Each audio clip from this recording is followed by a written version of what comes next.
ଗୋଟିଏ ସୁନ୍ଦର ଗାଁରେ ରଘୁ ନାମକ ଜଣେ ଗରିବ କୃଷକ ରହୁଥିଲେ। ତାଙ୍କ ସ୍ତ୍ରୀ ସୀତା ଓ ପୁଅ ଗୋପୀ ସହ ଛୋଟ ମାଟି ଘରେ ରହୁଥିଲେ। ଦିନ ରାତି କ୍ଷେତରେ କାମ କରିଲେ ମଧ୍ୟ ଘରର ଅଭାବ କେବେ ଦୂର ହେଉନଥିଲା। ଗୋଟିଏ ଦିନ ସକାଳେ କ୍ଷେତକୁ ଯାଉଥିବା ବେଳେ ରଘୁ ରାସ୍ତା କଡ଼ରେ ଜଣେ ବୃଦ୍ଧ ସାଧୁଙ୍କୁ ଭୋକରେ ଦୁର୍ବଳ ଅବସ୍ଥାରେ ବସିଥିବାର ଦେଖିଲା। ତା ପାଖରେ ଥିବା ଶେଷ ରୁଟି ଓ ପାଣି ସାଧୁଙ୍କୁ ସେ ଦେଇଦେଲା। ସାଧୁ ବହୁତ ଖୁସି ହୋଇ କହିଲେ, ତୁମର ଦୟାର ପୁରସ୍କାର ସ୍ୱରୂପ ଏହି ଯାଦୁଇ ଲଙ୍କା ମଞ୍ଜି ନିଅ। ଏହାକୁ ଭଲ ମନରେ ଲଗାଇବ। ଏହା ତୁମର ଭାଗ୍ୟ ବଦଳାଇ ଦେବ। କିନ୍ତୁ ତୁମେ କେବେ ହେଲେ ଲୋଭ କରିବ ନାହିଁ। ରଘୁ ଘରକୁ ଫେରି ମଞ୍ଜିଟିକୁ ନିଜ କ୍ଷେତରେ ପୋତିଦେଲେ। ପରଦିନ ସକାଳେ ଦେଖିଲେ ସେଠି ଏକ ସବୁଜ ସୁନ୍ଦର ଲଙ୍କା ଗଛ ଉଠିଛି।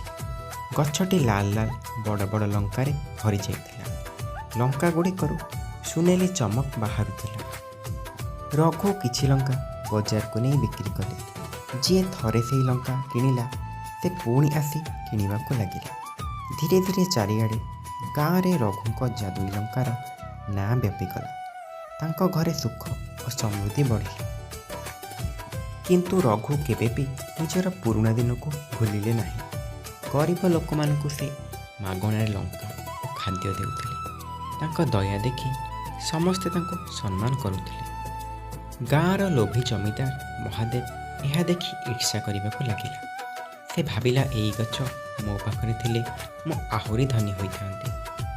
ଗୋଟିଏ ରାତିରେ ସେ ଚୁପଚାପ ରଘୁଙ୍କ କ୍ଷେତକୁ ଯାଇ ଯାଦୁଇ ଲଙ୍କା ଗଛଟିକୁ ଚୋରି କରି ନିଜ ବଗିଚାରେ ଲଗାଇଦେଲା। ପରଦିନ ସକାଳେ ଆଶ୍ଚର୍ଯ୍ୟଜନକ ଘଟଣା ଘଟିଲା। ସବୁ ଲାଲ ଲଙ୍କା କଳା ପଡ଼ିଗଲା। ଗଛଟି ଶୁଖିବାକୁ ଲାଗିଲା। ଜମିଦାର ଗୋଟିଏ ଲଙ୍କା ତୋଳିବାକୁ ଯିବା କ୍ଷଣି ସେ ଲଙ୍କା ଅଙ୍ଗାରରେ ପରିଣତ ହୋଇଗଲା। ସେ ବୁଝିଗଲେ, ଯାଦୁ କେବଳ ଭଲ ହୃଦୟର ଲୋକଙ୍କ ପାଇଁ କାମ କରେ। ଜମିଦାର କାନ୍ଦି କାନ୍ଦି ରଘୁଙ୍କ ପାଖରେ ଆସି ସବୁ ସତ କଥା କହିଲେ। ରଘୁ ହସିକି କହିଲା, ଭୁଲ ସମସ୍ତେ କରନ୍ତି, କିନ୍ତୁ ନିଜ ଭୁଲକୁ ସ୍ୱୀକାର କରିବା ହିଁ ସବୁଠାରୁ ବଡ଼ ସାହସ।